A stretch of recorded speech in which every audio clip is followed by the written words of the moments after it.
जय श्री कृष्ण। आप सभी का हमारे YouTube चैनल पर हार्दिक स्वागत है। आज की इस वीडियो में आप सभी जानेंगे कि साल 2025 में अहोई अष्टमी का व्रत किस तारीख को रखा जाएगा, इसके पूजन के शुभ मुहूर्त क्या हैं, इसका महत्व, और साथ ही जानेंगे कि इस दिन क्या करें और क्या ना करें। सनातन परंपरा में कार्तिक मास की अष्टमी के दिन रखे जाने वाले अहोई अष्टमी व्रत का बहुत ज़्यादा महत्व माना गया है। मान्यता है कि इस व्रत को विधि विधान से करने पर संतान को अच्छी सेहत, सुख और सौभाग्य का आशीर्वाद प्राप्त होता है। कुछ इसी कामना के लिए महिलाएं हर साल अहोई माता की पूजा करते हुए अपनी संतान के दीर्घायु और सुखी संपन्न होने की प्रार्थना आराधना करती हैं। संतान सुख दिलाने वाला यह व्रत इस साल कब है, किस विधि से इसकी पूजा की जाती है, आइए इन सभी चीज़ों को विस्तार से जानते हैं। साल 2025 में कार्तिक कृष्ण पक्ष की अष्टमी तिथि प्रारंभ हो रही है। 13 अक्टूबर दिन सोमवार को दोपहर 12:25 से और इसका समापन होगा 14 अक्टूबर दिन मंगलवार को सुबह 11:09 में। ऐसे में हिंदू पंचांग के अनुसार अहोई अष्टमी का व्रत रखा जाएगा 13 अक्टूबर दिन सोमवार को, क्योंकि 14 अक्टूबर दिन मंगलवार को अष्टमी तिथि केवल 11:09 तक है।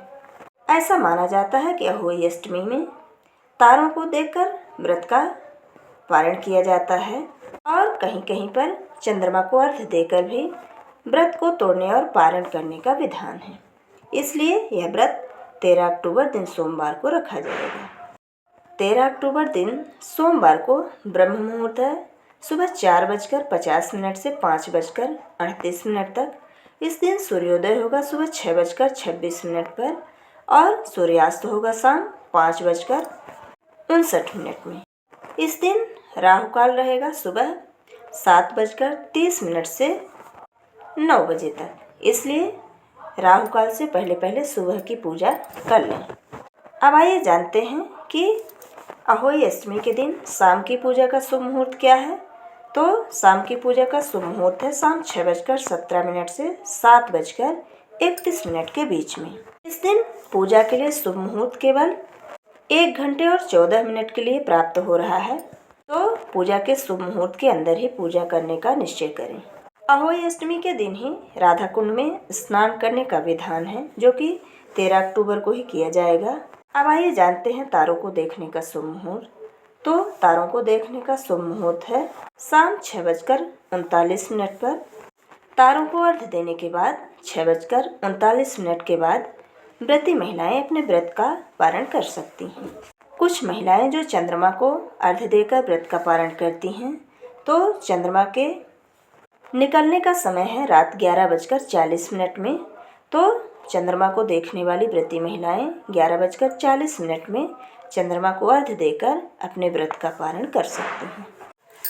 अहोई अष्टमी का व्रत भी करवा चौथ व्रत के समान कठिन माना जाता है। इस दिन भी सुहागिन महिलाएं सुबह से लेकर शाम तक निर्जला व्रत रखती हैं और शाम के समय विधि विधान से पूजन के बाद देर रात चंद्रमा या तारों को देखकर अर्घ्य देकर पूजन और व्रत पूर्ण करती हैं।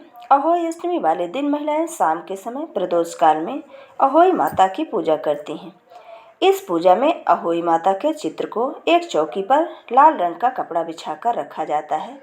फिर उस पर शुद्ध जल छिड़का जाता है और दीपक जलाकर विधि विधान से पूजन किया जाता है। अब आइए जानते हैं कि अहोई अष्टमी व्रत में पूजन की सामग्री क्या क्या लगती है। तो अहोई माता की तस्वीर, श्रृंगार के सभी 16 श्रृंगार की सामग्री, गंगा जल, कलश, करवा यानी छोटा घड़ा, फल, अगरबत्ती, फूल, धूप बत्ती, घी, दिया, रोली, कलावा, अक्षत, सूखा आटा, लकड़ी की चौकी और दूध। अब आइए जानते हैं अहोई अष्टमी पूजा विधि। तो इस दिन अष्टमी के दिन सुबह जल्दी स्नान आदि से निवृत्त होकर साफ पारंपरिक कपड़े पहनें। अब घर की एक दीवार को अच्छे से साफ कर लें। इस पर गेरू या कुमकुम से अहोई माता की तस्वीर बनाएं। फिर उसे के समक्ष दीपक जलाएं और अहोई माता की कथा पढ़ें। इसके बाद देवी से बच्चों की रक्षा की प्रार्थना करें। इसके बाद शाम के समय तारों के उदय होने पर शुभ मुहूर्त में विधिवत पूजन करें। अहोई माता को हलवा, पूरी, मिठाई आदि का भोग लगाएं। फिर तारों को अर्घ्य दें, मंत्रों का जाप करें। इसके बाद पूरे परिवार के साथ माता की आरती करें। अंत में माता से प्रार्थना करें कि जैसे उन्होंने साहूकार की छोटी बहू की संतान की रक्षा की, वैसे ही सभी बच्चों की रक्षा करें और उन्हें सुखी रखें।